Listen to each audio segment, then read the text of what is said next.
it doesn't make any sense to have all these cars and not be able to drive them. Like, if I've learned anything in the last 20 years of doing this, is like there's always another deal coming. Mm-hmm. So you talk yourself and like, I got to buy this now. I'm never going to get this opportunity again. That is not true. I have discovered that is absolutely not true. There will be another deal come. I fell in love with another car yesterday. I was watching a video. Okay. And this is the car I've actually wanted for a long, long time, but I completely forgot about it. So what is it? It's a Carmen Ghia coupe. Oh, I've always wanted a Carmen Ghia. Oh, they're so nice. I saw a video. Some guy slammed it, put it on big fat wheels, and put in a body kit on it, based off of this rendering that he saw. So I went and found the video of the rendering. It's a really, really nice looking car. Oh, is that real? No, that's a rendering. Oh my gosh, that's amazing. It follows the shape of these fenders so nice. I just love it. Yes. Okay, I'm gonna Google Carmen Ghias. No, man. Getting another project car right now. Yeah, you are, aren't you? That looks so good.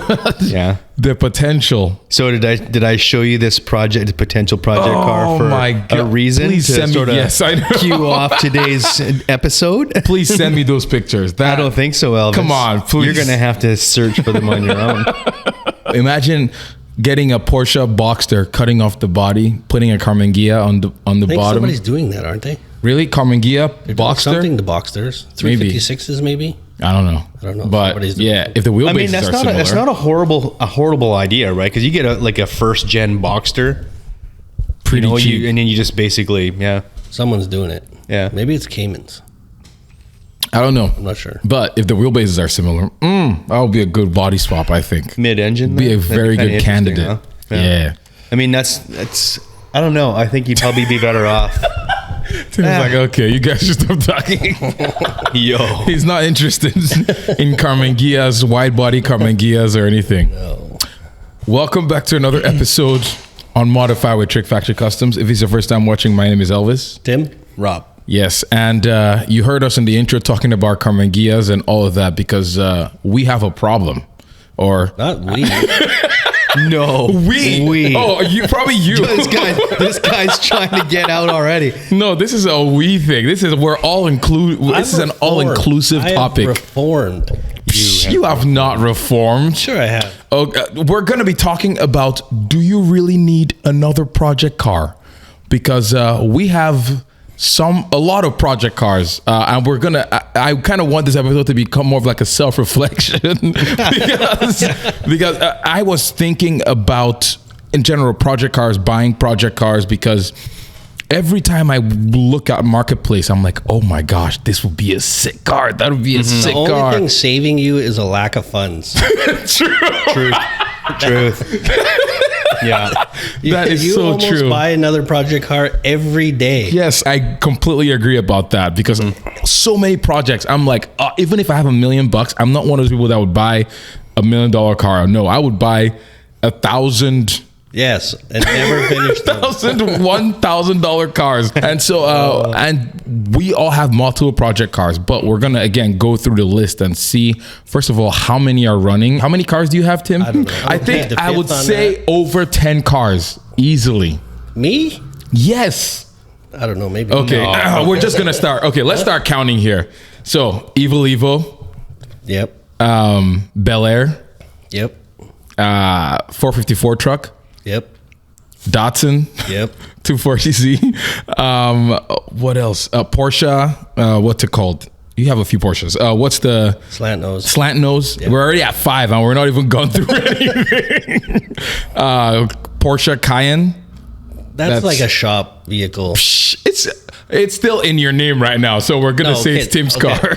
And the 56 is our car, the shop car. G-Wagon. Yes. What's it called? CLS? Yes. AMG. Yes. What else? Come on, Rob, help me here. That's it. Any car I'm missing? No, that's not it. Ford F-350. Oh, yes, 9. And then the police car. Mm-hmm. Oh, right. Yes, 10. Yeah, you see? Yeah. We're not even done. There's still a few. I think there's probably one or two more that I'm missing. He's probably high. My 2.5 16. 2.5 16. Right. Yeah, you see, we have a 34 Ford Coupe. Okay, 11. Yeah. So 12. Roadster. Oh, 13, 14. What else? 67 Corvette. 15. It just keeps getting worse. And yeah, so that's proving my point, saying that I'm not the only one with the problem here. I only have, let's see, Datsun, BMW, 328. What else? 1, 2, 3 Jags. 3 Jags. I think that's it. Not bad. That's You got it. your Genesis. Oh, shoot, 6 or 7. I don't even know how many that is. Yeah, just 6. That's it. That is it. Before we think of any other cars, that's it. If we dig a little bit more, we might uncover some more. I know. What else you got on your property out there, Elvis? You haven't even told us about it. That's it. There's just 4 or 5 on the property, but then there's 1 Jag here. Anyhow, what about you, Rob? Yes. How many cars do you have? I don't actually have that many, actually. I have my Project Z, my Datsun Z car, so that's a long-term project. Yeah.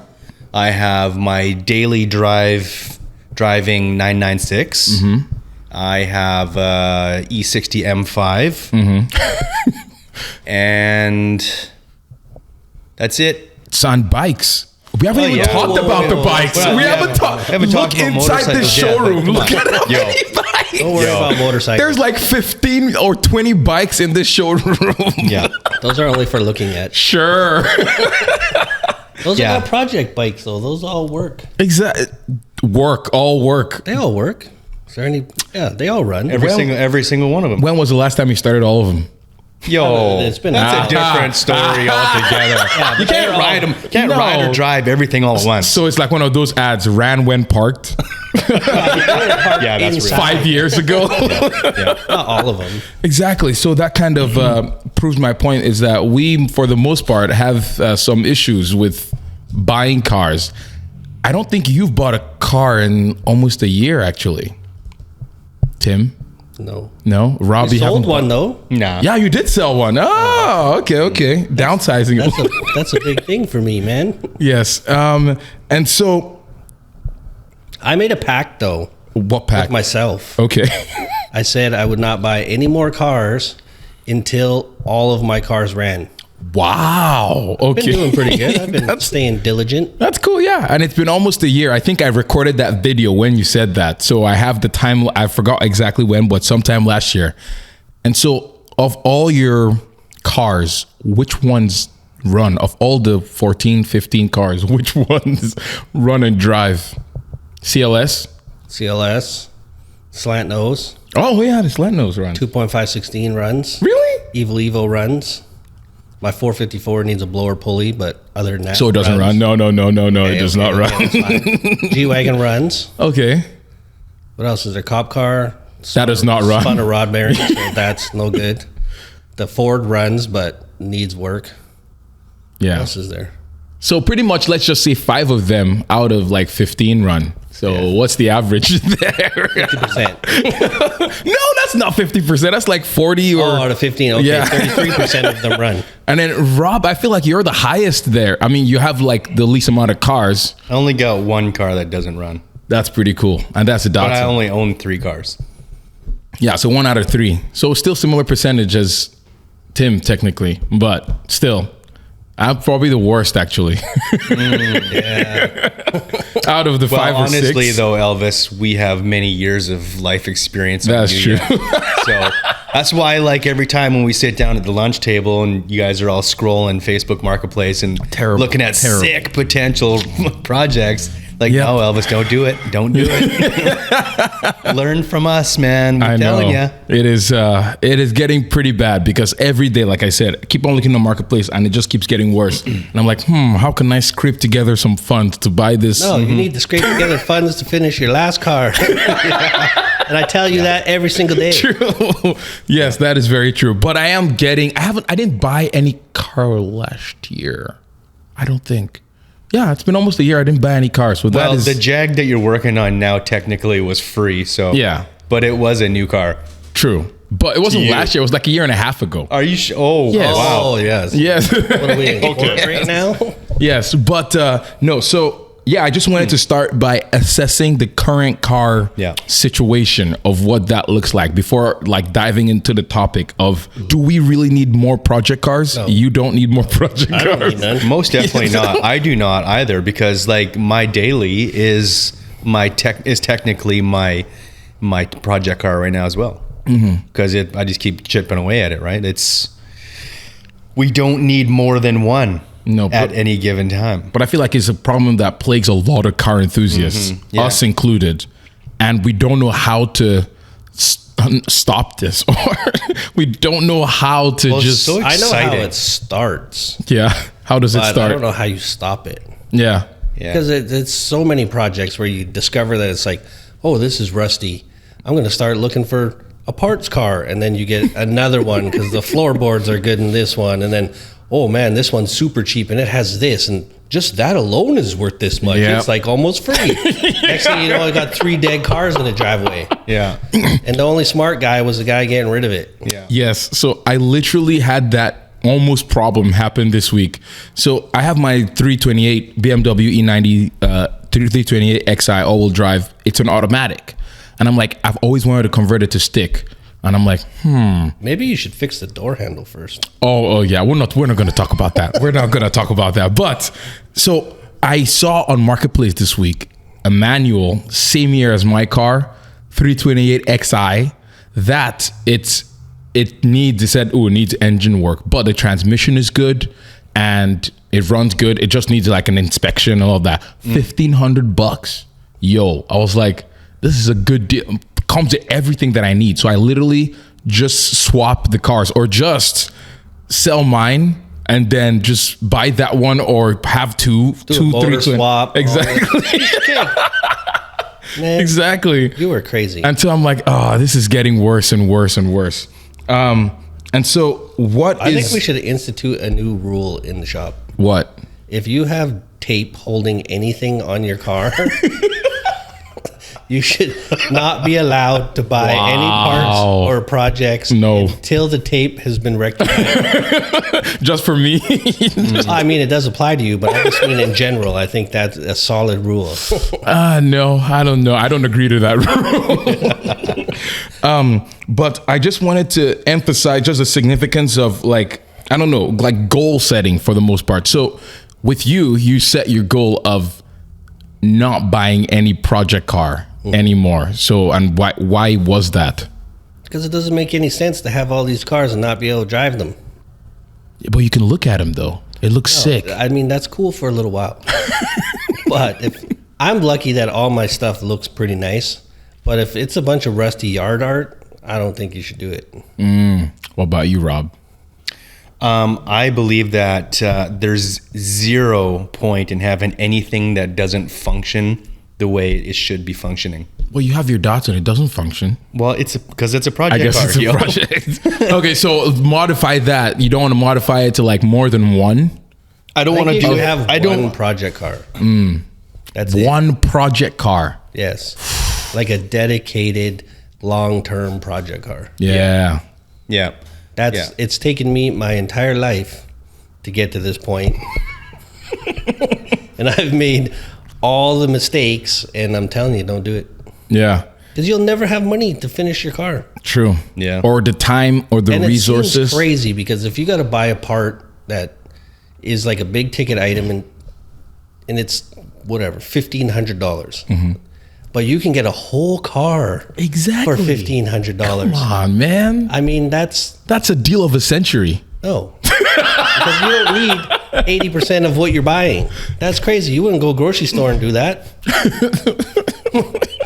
Yeah, you wouldn't, dig into the bulk bin of assorted, chocolate covered peanuts and nuts just because you like the chocolate covered raisins. Would you buy a whole bag of it just to get chocolate covered raisins? Or should you just buy the chocolate covered raisins that you need?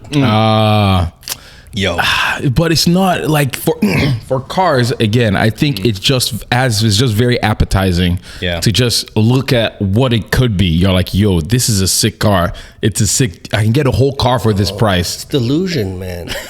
It's delusion. Because then you're like, oh man, this one will make a sick and then I could build a drift car out of the other one. See, I know your sickness. I've been diagnosed and I've been cured. You have not been cured yet. You still have until you narrow down your project cars to like 5 or something. They're all different though.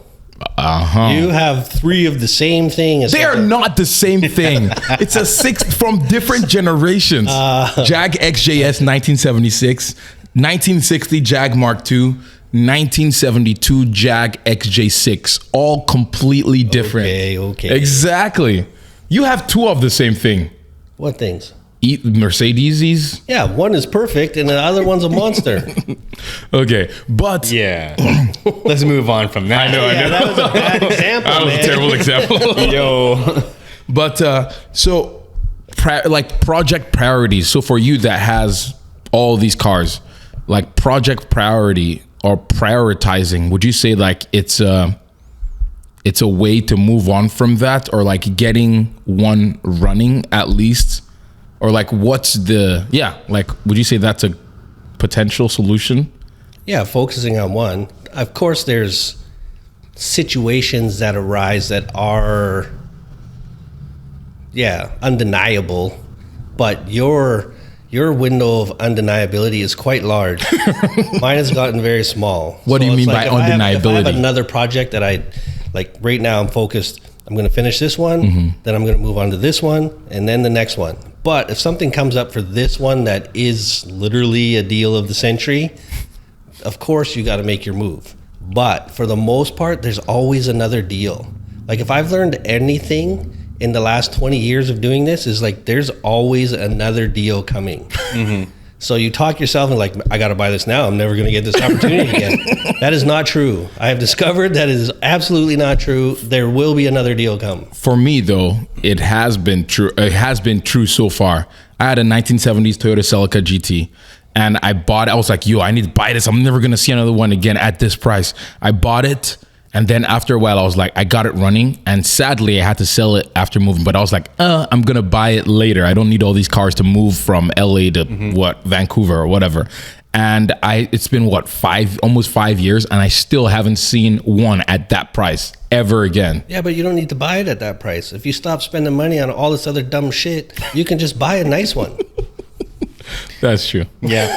That's the reality of it is like, if you get so bogged down with, say, half a dozen or whatever, however many projects you got, if you get so like stretched thin resource-wise, how are you going to make any forward movement on any one thing of significance?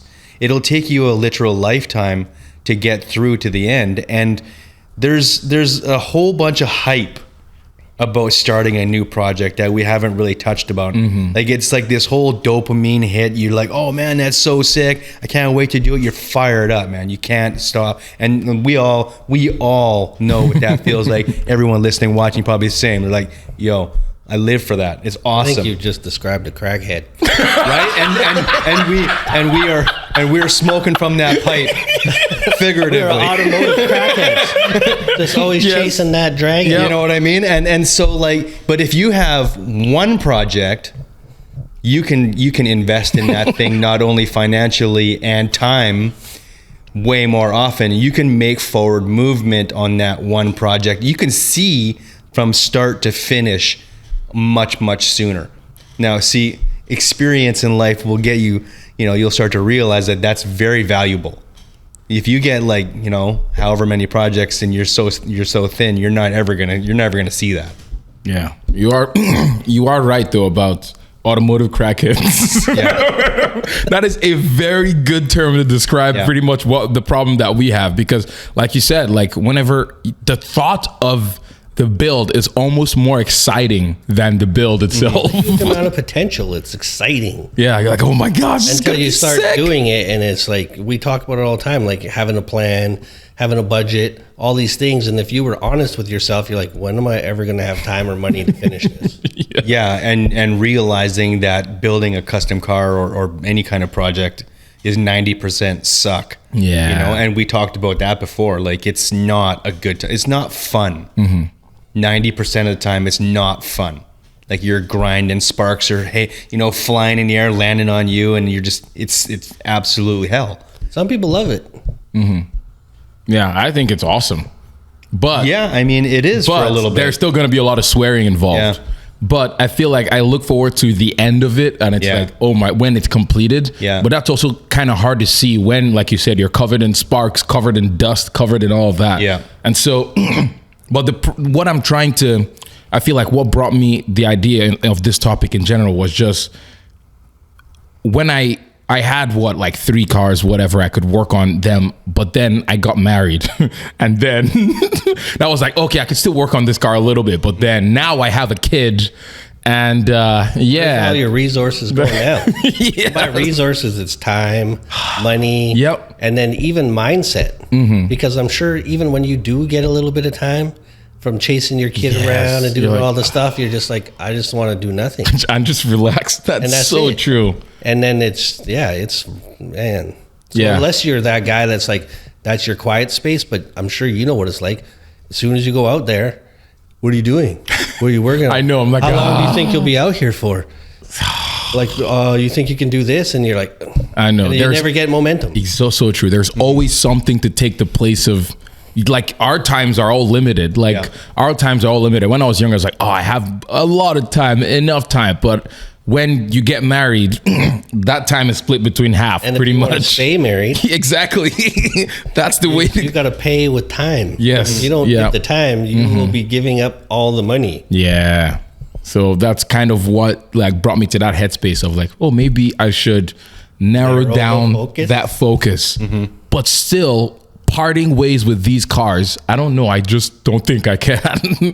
So it's just hard because, again, that dream of awesomeness is still there. But then there's the reality that I'm faced with. And those are kind of battling in my head right now. See, here's the thing, Elvis. You're lucky enough because you're fortunate enough to have all the property space that you have. The current amount of project cars that you have, they can sit. You know, they can just be in the background waiting for you to find that proper, space in your world to work on. But I would not suggest buying any more. Yeah, you'll be like 50 years later, I haven't touched any of the for cars. me, my motivation is to finish them so I can sell them. Really? Well, if a certain amount of time passes and you're not thinking about it, dreaming about it, and missing it, what's the point of having it? That's so true, though. Well, that's the other side of it too, because like so these true. project cars, Like, like it's- in the moment that you're existing and you get hyped up and fired up for this shit, like there's a reason for it in that moment. If it's like 10 years down the road and you're still kind of chipping away, not really making any momentum, do you really feel the same anymore? Maybe you're not. Maybe you don't, right? Plus, I think if you finish one, you're more inclined to finish two. What? Yes, because if you finish one and you get to drive it and you get to enjoy it and you get to interact with it, you're going to maintain all that motivation into the I next see. one. But if you have this overwhelming just pool of unfinished stuff and you forget why you're doing it, it's, Yeah, that's a good point. Yeah, because we talked about that before, and that's a very real thing. And you will begin to hate, the whole idea of custom. Yeah. It's just too much. You'll never see the end. I think you should finish one Yeah. and move on. Yeah, because honestly, sometimes my mind just goes and I'm like, okay, I'm done with I'm done with this. Just get rid of everything. Yeah. Well, it's one thing that I really admired about you when you first came into our little world here is that you did finish your Datsun and you were driving it. Finish and with like quote, not really. well, but I mean, It was operational. because is any project car ever finished? I mean, the answer is obviously no. It's something that will always evolve. It's like you're an artist in an automotive medium. It's never going to be 100%. You're always going to want to change it. Based on the internet, Always. it needs to have 3,000 horsepower, some super exotic one-of-one engine Yeah. only 4 people know about, and if you don't know, you suck. But some of them just don't need to go any further. Like, take them to a certain point and then start something new. Yeah. that's Yeah, a good because point. you learn so much along the way. Like when you did your Datsun, you built your Datsun having zero car customizing Zero, experience, yeah. right? And you learned so much through that process. And when you're driving your car, you're doing your thing, and you're recognizing, geez, I need to up my game a little bit. And you did up your game along the process of the build. But the next project because you finished one now, quotes, you know, now the next one, you're going to take everything that you learned and you're going to apply it to that one. And it's going to be better than the first one. And every single project along the way, if you hit it like that, is going to be better than the next one before it. Yeah. Plus, the last one, I mean. you don't want to waste your efforts. How so? On putting all that time and effort into a shitty car. Oh, yeah, that's true. Yeah. It's got to be justified. Well, that's the other side of it. We talked about that before too. It's like choosing the right project car eventually becomes something that's really valuable. You like, especially this car is worth the effort. Resources are very limited. Worth something, yeah. You want to get into something that, okay, not as an investment because that's not why we do it. Blah, blah, blah. But you don't want to get your ass handed to you completely and have it be a complete waste of time and money. And there is sentimentality that we see all the time where people do that. And then I wouldn't do it. Yeah. You got to learn from you have to let it go sometimes. And that's how you end up with 3 cars because you're trying to save a shitty one.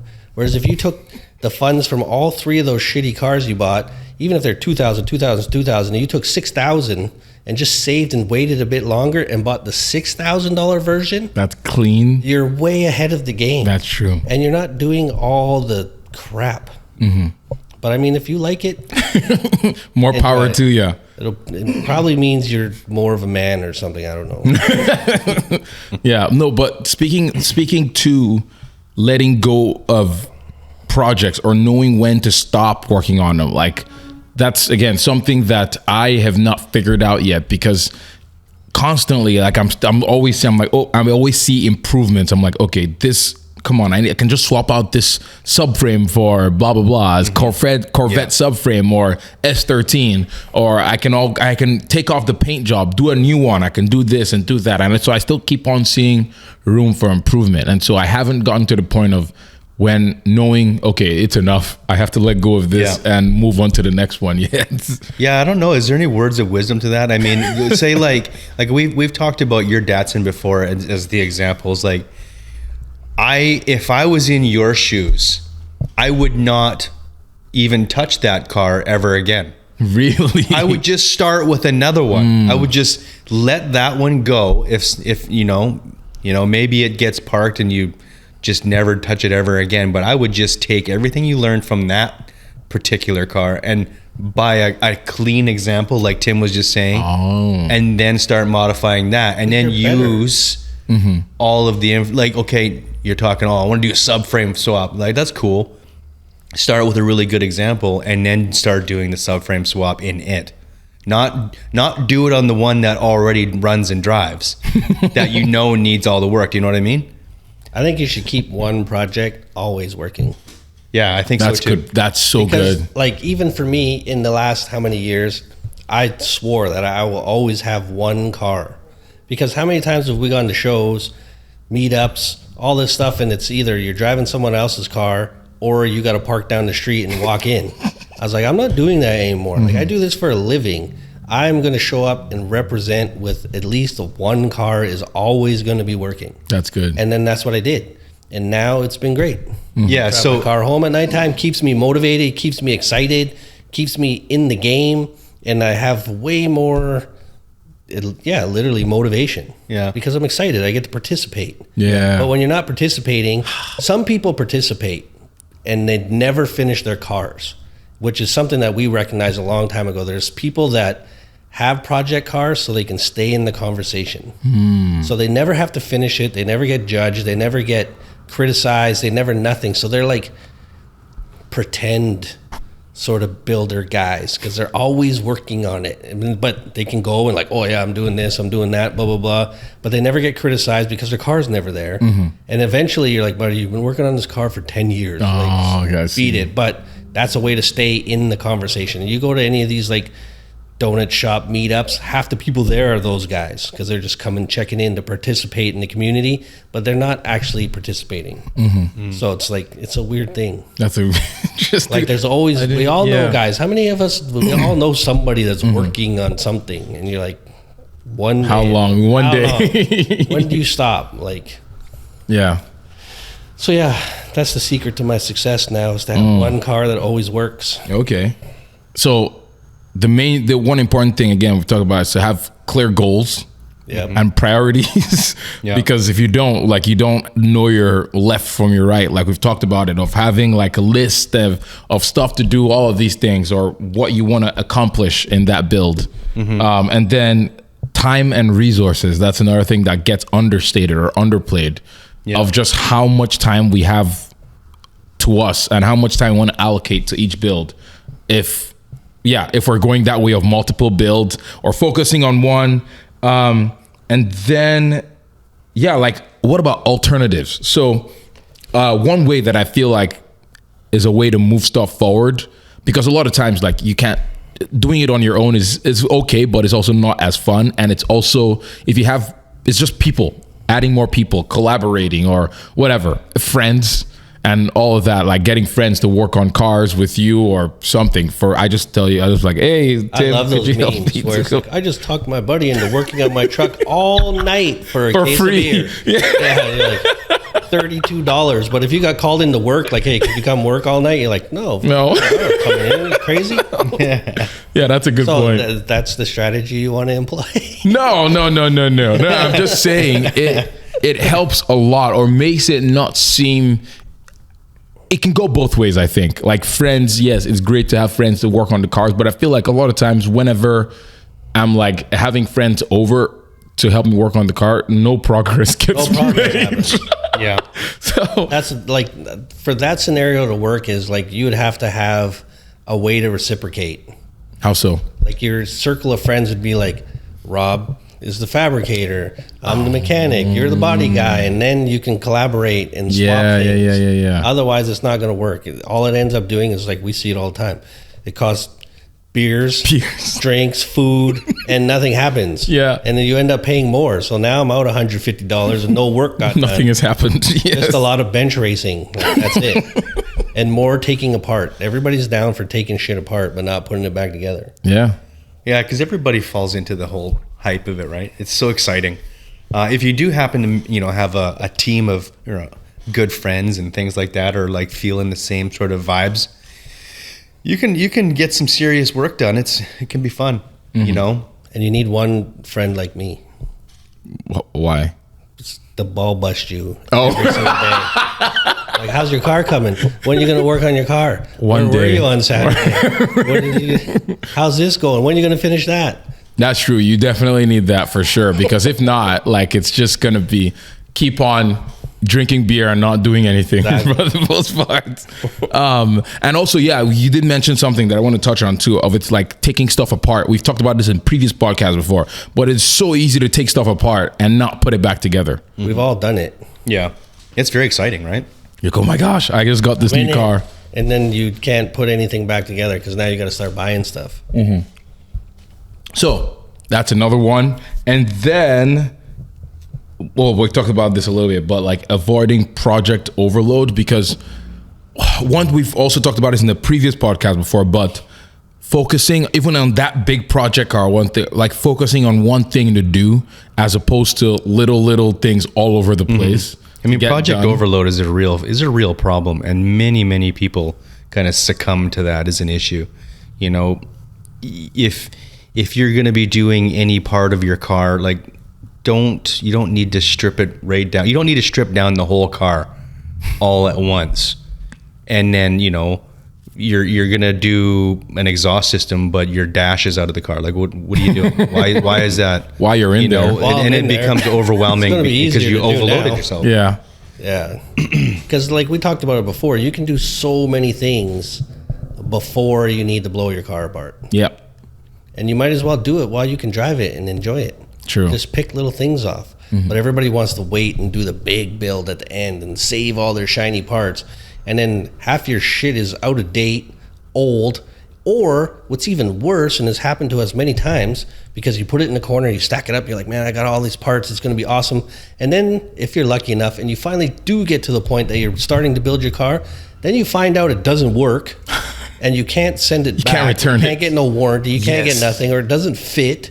And then you're stuck with this thing that you bought 5 years ago because you didn't want to work on your rusty car. You wanted to buy parts because that's fun and exciting too. And then you got this pile of parts that half of them don't even fit, or you have no recourse if you got problems. Yeah, that's a good point. Yeah, that's very We true. deal with it all the time. Yeah. We get people like, oh, I've been buying all the parts and I'm ready to bring my car in, and then half the shit doesn't even fit. The same thing happened to me. I mean, not the same, but similar thing happened to me with my wiring harness. Like I bought an LS wiring harness for my Jag. And when I tried, I should have looked at it before, but I was so excited. I was like, oh my God, I hadn't even gotten to that stage yet. The engine wasn't even in the car yet. And I had bought a harness. And so I was like, oh, this is going to be sick. Bought it. And I looked at it like 3-4 months later. The wires were wrong. All the fuel injector connectors, like they were all wrong. And so it took me almost like a few hours to snip them. And if I had known, I should have just waited until I actually get the right one. Exactly. And like returned it or ordered it right time. And if it was wrong, returned it, got the right one and all of that. And so I didn't know it was not going to fit, but it didn't because. Yeah, that's a tough one to navigate though. And we deal with it all the time as a business is you want to order the parts before you need them so that when you do get to the timeline of the build where you need them, they're there waiting for you and you can just keep the momentum and go. It's really, really difficult to navigate that. Yeah, because I see what so true what you're talking about. I see the point. Yeah, because you want to have it when you need it. But at the same time, so that just shortens your timeline and your planning a lot better. You order it when you suspect you're going to need it. So then you're only like 3 or 4 weeks out. You're still within that 1 year return range, period, returning it, all that kind of stuff. Yeah, it's tough, and especially nowadays, like in the last couple of years, that this whole like industry has changed a lot. You know, like you would order something that 5 years ago would have been really commonplace. Nowadays, good luck, you can't even get it. You order it and it's like 2 years down the road and you finally get it. And you're like, what? 2 like, how is that even a thing? Like that's a real problem. Yeah. One of the shady things I've noticed that people do now is say it's in stock, you order it, it's not actually in stock, and then it's made to order. But they already have your money. You can't get it back from them, and you end up waiting months. Yep. That's shady bullshit. Yeah. It happened to me 2 times. I had that happen to me last year. Yeah. Yeah, that's fucking brutal, man. That happens often. I think it was a body panel that I ordered for something. But I'll literally go through 3 or 4 different sites to find one that says in stock. And you might even pay an extra $20 or $30, and then they don't. Still 6 months later, it's out of stock. Oh, of course, and then you're like, I need a refund, and they're like, well, no, it's already and it's like on its way. Or exactly. England, and they're just like, what are you going to do? You have no recourse. So, anyways, that's off topic of what we're talking about. Yeah, no, it's still in the same thing, I think. But another point I had was also, seeking. We've talked about it now, but like seeking input from experienced enthusiasts because. I think you got to be careful with that one. Oh, really? Yeah. Like speaking to the council? Yeah. Because a lot of people want to spend your money and it's exciting. And that's like the internet. It's like, why didn't you buy this? You're like, well, I don't necessarily need that. And it's twice as much of what I need. So you need somebody that can, like, why don't you just do this if this is what you're doing? Like, what are you actually doing with the car? What's the intent with the car? Yeah. Do you want to put a full race cam in your car? Probably not. It sounds cool on the internet, but the reality of trying to drive it around is a fucking nightmare. Yeah. So it's like you need 100%. There's good people that you can lean on. Like we do it all the time, but there's also people that'll lead you down a path and your car will never be finished or it'll never be good and you'll end up redoing a bunch of stuff. Yeah, that's a good point. The internet's bad for that. Yeah. Like, look how easy it is. Like, double-edged sword. We post stuff up there and people comment all kinds of, why don't you do this? Yeah. You're like, well, I don't need an F1 engine in my car. But, the judge. But it would be sick. Like, I agree with you, but it's not reasonable. A big thing that people need to do, and we're 100% guilty of it, because there's things that are, I wouldn't say easy for us to do, but do you actually want to do them? So if you have opportunities, say like yourself, do you want to be fixing a bunch of rust holes or paying someone to fix a bunch of rust holes? Or could you take your time that you're much better at something else and go allocated there, do some side work, make some extra money, take that money, buy a better, instead of, it's a weird thing. People get tied up in this wanting to build something from nothing. And you'll never get there. Like, it's so horrible. I don't know why people do it. Well, that's interesting. So, or they get this body, like I'm talking about rust holes and body panels, and it's like, it's such an easy thing to be like, oh, the repair panel is only $17, but it's going to take you 9 hours to put it in. Okay, so to illustrate your point, let me see if I'm getting or kind of see what you're saying.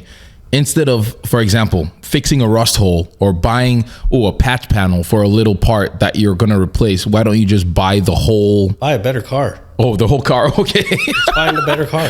Okay. That's it. And it's like, it sounds like an easy thing to say, and it is. But I mean, if you're better at something else and you have opportunity to make extra money and buy a better version and get further ahead in the game, that's what you should do. But what if you've already made this, you've already bought the car? Like, for example, your Datsun, it's a prime example. Like, you knew, of course, you were going to cut it up and do all these or were you going to cut it up initially when you bought it? No. Originally, I was going to do something a lot more like this example here on the table. Just a basic, basic custom. So what made you decide on cutting the whole thing up? Was it rust or no? Was your car a rough example? No, it wasn't horrible. No. Okay, so like my Datsun spiraled out of control because I decided that I was going to put an LS in it that was going to have about 750 horsepower. And then I was like, okay, well, I'm going to need a drive line that can handle all that. And I started digging around. And when I was doing my digging, Techno Toys Tuning was like, they're one of the prime people in that space to supply stuff. And like to do a rear end conversion and build up would have probably cost me about $10,000. And I was like, man, I don't have $10,000. Okay, let's just put that out in the universe. But I can make stuff. So why don't I just make something? So then I started digging. I just happened to, stumble on a friend of mine crashed his S15. And I was like, I'll just buy his whole car. And I had his front and rear subframe and everything from that. And I was like, perfect, I'll do that. 100% it's going to be up to the task. And then I started, the rabbit hole just kept on going. I just kept on going down. Rob sold everything he didn't need from the S15 right away. No, I stripped that car down and sold everything. That's awesome. Actually made money and ended up with that's what we tell ourselves when we're going to do that, but Rob actually did it. Okay. Like I didn't waste any time. The whole car. He just took what he needed, sold everything else immediately. That's smart. Okay. And so now I just happen to have the parts that I need, but like I said, the rabbit hole kind of got a little bit deeper, and I decided that I wanted to do something different. And then now he has to sell those parts. Because now, what was the ultimate thing that you decided to do? But I did actually sell those parts, so that's cool too. So now, but what are you doing now? Because it's no longer S15 related. No, so when I decided that, when I decided to go a little bit more radical, it was like, okay, I'm just going to make my own stuff. And I was like, well, what better stuff to start with than C5, C6 Corvette-based suspension stuff, like the uprights or knuckles, whatever you want to call them. They're an excellent place to start, and it was just another one of those coincidental things. We're in the industry, so there's lots of these things. A friend of ours, he just happened to have a whole bunch of extra parts from his C5, and I was like, well, and he basically hooked me up for close to free. I was like, I'll take those, and then I just took all those parts. We bought a few others, and then I started dimensioning and modeling all my own suspension and everything from Corvette based stuff. And I was like, well, I might as well just build a whole chassis from this point. You see? You know what I mean? But here's the thing. That's my only long-term project car. Like, I don't have any other project cars of that nature. Like when I said I have my 996 as a project car, it's my daily driver. Like how Tim was hinting, I chip away at that, but I can still drive it to and from home every single day, and it's not a piece of yard art. That's you know what I mean? Yeah. So I went deep in the hole, but I'm a fabricator, and it gives me an opportunity to learn new things on a project that is my own that I can't necessarily learn on one of my customers' cars. So it has multiple purposes for me. Yeah. Like I could talk on and on and on about what this represents to me and what I'm doing it for. But yeah. We'll move on from this. So it just spiraled. No. It's a good point you mentioned, because it's also interesting to see where you started from like, oh, I'm just going to do a little S15, blah, blah, blah. And now you're building a whole car from the ground up pretty much. Yeah, because my Datsun, like, and like, honestly, every single day when I look at my car on the frame jig and everything, I look at it, it's there in front of me, in front of my fab table all the time. And I look at it and I'm like, man, I wish I wouldn't have cut that thing up. Like, honestly, because I just want to drive. I want to drive my Datsun. Yeah. And so like now I'm in a place in my life where I'm like, yo, I need to get my shit together. Maybe I should buy a Datsun that's already like been resto modded. Not a project car. No. But here. Okay. What? I want to buy a finished resto mod Datsun that's already done. Like I'm talking like something that's probably $20,000 to $25,000. They exist. They're done. They're ready to rock and roll. They're beautiful examples of the car. And that to me, like, that's the smart play. I don't want to buy another project. Like literally, I do not. It like gives me anxiety if I know I have to work on them. I do not want to work on another car. I want to be able to allocate all of my time and resources to my current Datsun. The one that needs all the effort. Oh, okay. Well, that is the smart play. I recommend that to anybody that's doing a project. What? There's all these swap Jags where like, buy this Jag, throw all your other Jags out. That's a very good point. And honestly, I have been thinking about it. Oh, I just need to pull the trigger. But again, I just want to get the white XJS, the LS one that I'm doing. I want to get that running first. Get it run. I'm trying. It's so hard. Like looking on Marketplace every day. I feel like I should just delete Facebook from my phone.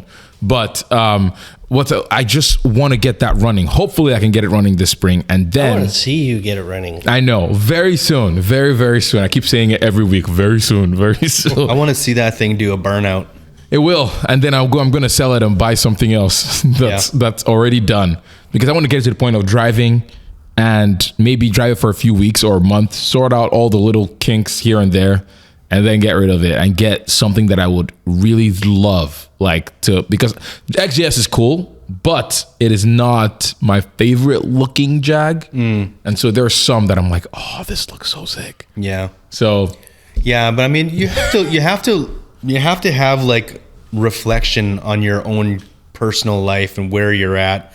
You know, what your resources are, and you need to be pretty honest, you know, looking back on what your game plan is and what you expect out of your projects. You should not jump into something that's going to be impossible to achieve. You know, otherwise you're going to end up just hating the whole idea of why you even started doing it in the first place. Yeah. You know, if you have one project car that's, you know, pushes your abilities to a new place, that's what you should be shooting for. But make sure that you're very, very consciously aware, you know, realistic about what your abilities even really are. Like, can I even accomplish this? Yeah, that's a good point. You know what I mean? You have opportunity to expand your abilities without doing it to your car. Yeah. Like, that's a reality. You want to learn how to weld? Go take a welding course. Weld on some regular stuff. You want to take a mechanics course? Go do that. You don't I don't know why people's mentality is that they have to take their car apart and then try to learn on it. Because it's more fun. Yeah. I mean, I did it too. And like, if I could tell anybody, I'd be like, don't do this. So that way you can take that knowledge and your new abilities and apply them effectively to your project. Yeah, that's good. Because there's so much wasted money on bad tools, subpar tools, and you're never going to find success with that stuff. Like, it's just junk. You're trying to make awesome with a bunch of junk, and you'll never get there. Yeah. Like, we've done it. We've bought all the shitty tools, and they just don't work, most of them. So you're better off to go literally learn how to weld properly, rent a good machine, do all your work, take the thing back instead of buying some junky machine and trying to learn how to weld on the internet. And like, you can't do it, man. Like, you can't do it. Yeah. Nah. And so I think that's it. Anything else? No. No? Sweet. Okay. Narrow your focus. Yes. One project car at a time. We'll see what happens with my project car. I think we're dilemma. tripping away on you a little bit. No, I'm tripping away on myself. You're Yeah. lucky enough that you always get something to drive. Yeah. I think if we just start leaving you behind, we'll be like, okay, well, we'll see you later. You don't have a car. That's I true. think it would hurt. You're like, okay. Yeah, that's very I true. gotta get my shit together here. So yes, with that said, do you need another project car? Maybe, maybe not. It depends Only on if you. finish the first one. Exactly. Do you want another project car? Yes. Yes. Do you need one? No. So with that said, thank you guys for listening, watching. We will see you guys next week. Bye.